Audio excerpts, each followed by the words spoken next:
इस वीडियो में हम बात करने वाले हैं 3 ऐसी आदतों की जो कि तुम्हें तुम्हारा जेईई एडवांस या मेंस क्लियर नहीं करने देंगी अगर तुम जल्द से जल्द इन पर स्टॉप नहीं लगाते। देखो यार, आदतें तो बहुत सारी होती हैं हमारे अंदर खराब, है ना। कुछ तो मैं खुद भी बताऊंगी कि भाई ये आदत हमारे अंदर खराब है, तो मैं सिर्फ 3 आदतें क्यों बता रहा हूँ, मैं 50 आदतें क्यों नहीं बता रहा हूँ, क्योंकि ये 3 वो हैं जो कि सबसे ज़्यादा मैग्नीट्यूड में तुम्हारा लॉस करती हैं और बहुत सारे जेईई एस्पिरेंट्स इन्हें ओवरकम नहीं कर पाते, जिसकी वजह से एट द एंड उनका रिजल्ट जो है बहुत ख़राब हो जाता है। मैं नहीं चाहता तुम्हारे साथ ऐसा हो, इसीलिए मैं इस वीडियो को बना रहा हूँ। तो इस वीडियो को बड़े ध्यान से सुनना और इन तीनों आदतों में से अगर एक भी तुम्हारे अंदर है तो जल्द से जल्द उसे एलिमिनेट करने के लिए कुछ एक्शंस लिए जाए, आज ही उस आदत को एलिमिनेट किया जाए। Alright then, let's get started.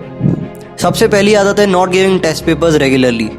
Recently मैंने जेईई सिंप्लीफाइड की कम्युनिटी पोस्ट पे एक पोल डाला था जिसमें मैंने स्टूडेंट से ये सवाल पूछा था कि तुम में से कितने ऐसे लोग हैं जो कि रेगुलरली फुल सिलेबस टेस्ट नहीं देते हैं क्योंकि उन्हें लगता है कि उनका सिलेबस अभी कंप्लीट नहीं हुआ है। जानने को मिला कि 77% ऐसे लोग हैं जो कि ऐसा करते हैं और बचे 23% जो हैं वो रेगुलर टेस्ट देते हैं इर्रिस्पेक्टिव ऑफ उनका सिलेबस हुआ है कि नहीं। और टोटल 1800 लोगों ने इस पोल पे वोट किया था। मेरा मानना है अगर जितने भी जेईई एस्पिरेंट हमारे इस प्लेनेट पे अभी एग्जिस्ट करते हैं, मतलब जितने भी स्टूडेंट्स जेईई की तैयारी कर रहे हैं, अगर वो इस पोल पे टैप करेंगे तो ओवरऑल जो स्टैट्स आएंगे वो होंगे कि 99% प्लस स्टूडेंट्स जो होते हैं वो टेस्ट पेपर नहीं देते हैं क्योंकि उन्हें लगता है कि उनका अभी फुल सिलेबस कंप्लीट नहीं हुआ है। बहुत सारे स्टूडेंट्स ने ये भी रियलाइज नहीं किया है कि एक टेस्ट पेपर को देने की अहमियत कितनी ज़्यादा होती है, इसीलिए वो इस चीज़ को इग्नोर करते आ रहे हैं अब तक और वो सोचते हैं पहले सिलेबस कंप्लीट हो जाएगा फिर मैं टेस्ट पेपर दूंगा। बट सिलेबस बहुत सारे जेईई एस्पिरेंट्स का कभी कंप्लीट नहीं होता।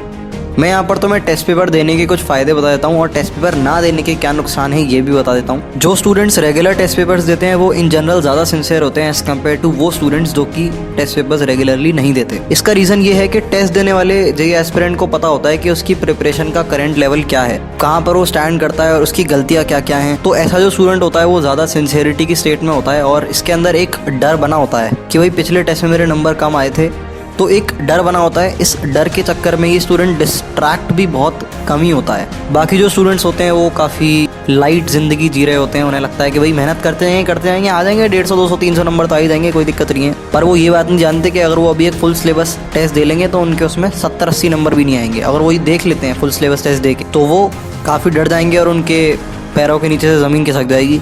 और ये होना ज़रूरी भी है जिससे तुम हवा में ना रहो। दूसरी चीज़ ये है कि टेस्ट पेपर को देने की भी एक स्किल होती है ना, टेस्ट पेपर को देना भी हमें सीखना होता है। अब इसमें बहुत सारी चीज़ें आ जाती हैं। ऐसे एक पॉइंट हमारे पास ये हो गया कि जब हमारे सामने टेस्ट पेपर रखा हुआ है तो हमें पहले कौन से सवाल अटेम्प्ट करना शुरू करने हैं, और जब हम टेस्ट पेपर अटेम्प्ट कर रहे हैं तो कम से कम सिली मिस्टेक्स हम कैसे कमिट करें, कैसे हम टेस्ट पेपर को देते वक्त अपना टेम्परामेंट लूज ना करें ना। ये सारे फैक्टर्स बहुत ज़्यादा इंपॉर्टेंट होते हैं क्योंकि एट द एंड तो तुम्हें जाकर टेस्ट ही देना है ना। तो जिसको ये सारे फैक्टर्स नहीं अच्छे से आते हैं, है ना, जिसने अपने आप को ट्रेन नहीं किया है इनफ टेस्ट पेपर कैसे देते हैं इस चीज़ में, उसकी जेईई मेन से जेईई एडवांस के पेपर के दिन बहुत बुरी हालत होने वाली है। चीज़ें पढ़ तो उसने बहुत रखी होंगी, है ना, याद सब कर रखा होगा, सिलेबस वगैरह भी कंप्लीट कर रखा होगा, जितना भी वो करके जाता है उस पे मतलब मैं कमेंट नहीं करूँगा, वो स्टूडेंट टू स्टूडेंट अलग अलग होता है ना। जितना भी तुम पढ़ के जाओगे एट द एंड जब तुम टेस्ट दोगे तब तुम्हें रियलाइज होगा कि यार टेस्ट पेपर देना तो मैंने सीखा ही नहीं। इसके चक्कर में ही तुम्हारे 30-40 नंबर फालतू में कम हो जाएंगे, है ना। और एट द एंड तुम एक्सक्यूजेस देते रह जाओगे कि भाई रिवीजन नहीं किया था, ये नहीं किया था, वो नहीं किया था, पर नंबर तो एट द एंड तुम्हारे कम ही रह जाएंगे ना। कॉलेज तो नंबर के बेसिस पे ही मिलेगा। एक्सक्यूज तुम किसी को भी दे लो, कुछ भी दे लो, अपने आप को दे लो, घर वालों को दे लो। So I want you to realise कि टेस्ट पेपर देना बहुत ज़्यादा इंपॉर्टेंट होता है ना। ये 2 पॉइंट मैंने बताए हैं टेस्ट पेपर देना इंपॉर्टेंट क्यों होता है। पहला पॉइंट था जो टेस्ट पेपर देता है वो अपनी प्रिपरेशन के स्टेटस के साथ अपडेटेड होता है, वो हवा में नहीं होता है ना। उसके अंदर एक डर भी बना रहता है, उस डर के चक्कर में वो नेचुरली कम डिस्ट्रैक्ट होता है ना। नेचुरली कम डिस्ट्रैक्ट होना मतलब प्रिपरेशन का लेवल ऑटोमेटिकली अच्छा हो जाना, है ना। और दूसरा पॉइंट हमारा ये था टेस्ट पेपर को देना अपने आप में एक स्किल होता है, इसमें बहुत सारे फैक्टर्स होते हैं। इसमें हमको अपने आप को इंडिविजुअली ट्रेन करना होता है। समझ पा रहे हो तो मेरी बात? It's very important. All right, now let's get to the second factor that is destroying your JEE preparation. और काफ़ी सारे स्टूडेंट्स की प्रिपरेशन को इसने ऑलरेडी डिस्ट्रॉय कर दिया है।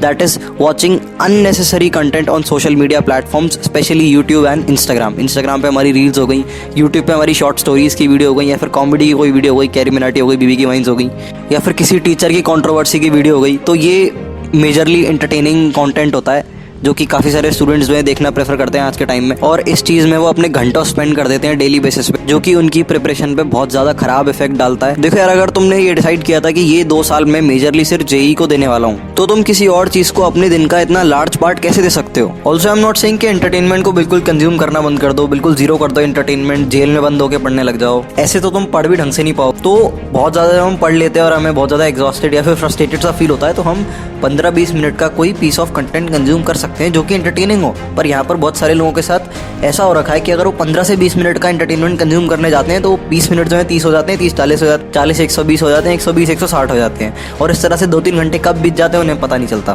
तो जब तक तुम खुद के ऊपर कंट्रोल करना नहीं सीख जाते हैं ना, जब तक ऐसा नहीं हो जाता कि तुमने डिसाइड किया है भाई मैं 20 मिनट की ही वीडियो देखूंगा और तुम 20 मिनट की ही देख रहे हो, जब तक तुम ये स्टेट अचीव नहीं कर लेते तब तक पढ़ते वक्त अपने फोन को प्लीज दूर रखो, है ना, अपने लैपटॉप को प्लीज दूर रखो अपने से। और अगर लैपटॉप सामने है ना, लैपटॉप की मान लो जरूरत है भाई, वीडियो लेक्चर तो लैपटॉप या फिर फोन में ही देखेंगे, तो फिर बाकी सारी चीजों पे लॉक लगा के रखो। लॉक का जो पासवर्ड है वही 20 लेटर का कर दो, याद कर लो 20 लेटर्स। पासवर्ड टाइप करने में इरिटेशन होगी तो रैंडमली कभी भी किसी ऐप पर तुम्हारा हाथ टैप नहीं होगा, समझ पा रहे हो। अगर 20 लेटर का पासवर्ड रखोगे तो उस पासवर्ड को टाइप करने में टाइम लगेगा और एनर्जी लगेगी। तो ऐसे में कभी भी तुम्हारे साथ ये नहीं होगा कि एकदम से तुमने हाथ टैप किया और तुम एकदम से खो गए, समझो। क्योंकि इंस्टाग्राम को एक्सेस करने में थोड़ी एनर्जी लग रही है, नेचुरली तुम एक रेजिस्टेंस फील करोगे। ये इतना स्विफ्टली नहीं होगा जैसे अब तक हुआ करता था कि एकदम से खोला एकदम से रील स्क्रॉल करना शुरू कर दिया। ये मैंने कुछ एक्शंस बताए जो कि तुम ले सकते हो अपनी बिंज वॉचिंग की आदत को क्रॉस कैंसिल करने के लिए या फिर एलिमिनेट करने के लिए। प्लीज इन बातों को सिर्फ सुनना मत, एक पेपर पे लिख लो और एक्ट करो इन पे, है ना, अप्लाई करो इन्हें। एक्चुअली में आज ही अप्लाई करो। मेरी यूट्यूब वीडियो देखने के बाद एक ऐप लॉक डाउनलोड करो और सारे ऐप्स पर लॉक लगाओ जो कि तुम्हें लगता है डिस्ट्रैक्टिंग है। इस वीडियो को देखने के तुरंत बाद तुम्हारी जेईई प्रिपरेशन कुछ लेवल पे ट्रांसफॉर्म हो जानी चाहिए,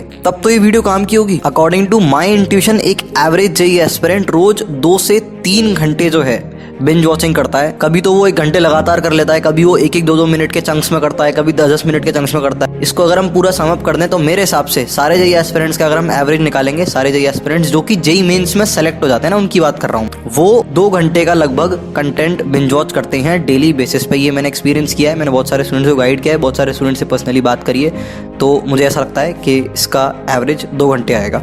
तुम सोच रहे हो दिन के 2 घंटे तुम बिंज वॉचिंग अगर करोगे तो वो 2 घंटे का जो कंटेंट है वो तुम्हारे दिमाग में कितने टाइम तक घूमेगा, कितना ज्यादा वो तुम्हारी पढ़ाई को इफेक्ट करेगा जब तुम पढ़ने बैठोगे। तो 2 घंटे का कंटेंट जो तुमने बिंज वॉच किया वो तुम्हारे दिमाग में पहले तो वो 2 घंटे तो बिल्कुल ही लॉस के हो गए, उसके बाद वो तुम्हारे दिमाग में आएगा, है ना, जब तुम पढ़ने बैठोगे, इससे तुम्हारा 1-1.5 घंटे का और लॉस कर देगा।